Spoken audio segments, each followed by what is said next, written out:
എല്ലാവർക്കും നമസ്കാരം. ഞാൻ സതീഷ് നായർ, ജ്യോതിഷം ആൻഡ് വാസ്തു സെൻറ്റർ ഏഴംകുളം.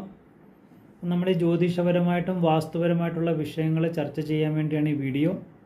അപ്പോൾ ഇന്ന് നമ്മളിവിടെ ചർച്ച ചെയ്യുന്നത് ജ്യോതിഷപരമായിട്ടുള്ള ചില കാര്യങ്ങളാണ്. അപ്പോൾ കഴിഞ്ഞ ദിവസങ്ങളിലൊക്കെ നമ്മൾ പറഞ്ഞത് ശനിമാറ്റം മൂലം ദോഷമുള്ള നക്ഷത്രങ്ങളെ പറ്റിയാണ്. അപ്പോൾ ഇന്ന് ഈ വിഷയത്തിൻ്റെ ബാക്കിയായിട്ട് നമുക്ക് പറയുകയാണ്.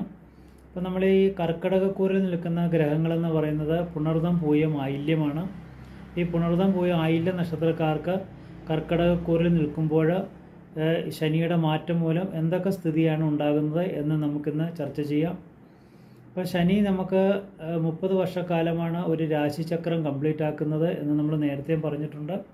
അപ്പോൾ അതിനകത്ത് 2.5 വർഷമാണ് ഒരു രാശിയിൽ സ്ഥിതി ചെയ്യുന്നത്. അപ്പോൾ അങ്ങനെ 2.5 വർഷം സ്ഥിതി ചെയ്യുമ്പോൾ ഈ വരുന്ന 29 മാർച്ച് 2025 ശനി